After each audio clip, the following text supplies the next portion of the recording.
அஸ்ஸலாமு அலைக்கும் வரஹ்மத்துல்லாஹி வபரகாத்துஹு. Welcome to Tamil Islamic Hidaya. நம்மளோட எல்லா பிரச்சனைகளுக்கும் கவலைகளுக்கும் இந்த திக்கர் ஒரு பெரிய தீர்வா இருக்கும். இந்த திக்கரை நம்மள நிறைய பேருக்கு தெரிஞ்சிருக்கும். ஆனாலும் நிறைய பேர் இது அதிகமா ஓதுறதே இல்ல.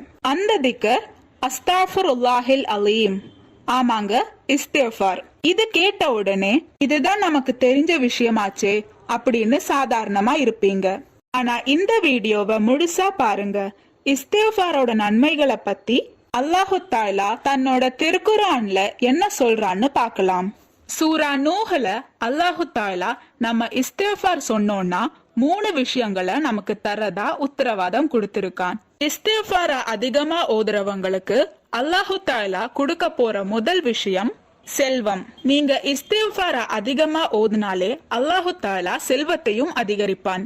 இரண்டாவதா, அல்லாஹு தஆலா இந்த பூமிக்கு உபயோகப்படுற மாதிரி மழையையும் இறக்குவான். மூன்றாவது, குழந்தைகள் இல்லாம கஷ்டப்படுறவங்களுக்கு அந்த பாக்கியத்தையும் கொடுப்பான்.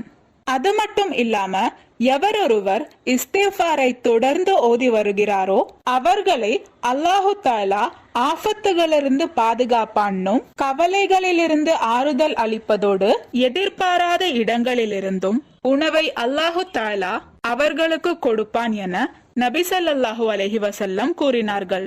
இந்த ஹதீஸ் இப்னு அப்பாஸ் ரலியல்லாஹு தஆலா அன்ஹு கூறியதாக அபூதாவூதுல பதிவு செய்யப்பட்டிருக்கு. நீங்க எதை கேக்குறீங்களோ அதை நான் கொடுப்பேன்னு அல்லாஹு தஆலா கேரண்டி கொடுத்த இந்த இஸ்திஃபாரை நம்ம அதிகமா ஓதலாம். இந்த பதிவுல உங்களுக்கு ஏதாவது சந்தேகம் இருந்துச்சுன்னா கமெண்ட் பண்ணுங்க. நீங்க மரணித்த பிறகும் உங்களுக்கு நன்மை வந்து சேர்ந்து கொண்டே இருக்க இன்ஷா அல்லாஹ் இந்த ஒரு வீடியோவை ஜாரியான சதகாவா நினைச்சு உங்க நண்பர்களுக்கும் ஷேர் பண்ணுங்க. அல்லாஹு தஆலா நம் அனைவரின் வாழ்க்கையிலும் ஹைரும் பர்க்கத்தும் தந்து அருள் புரிவானாக. ஆமீன்.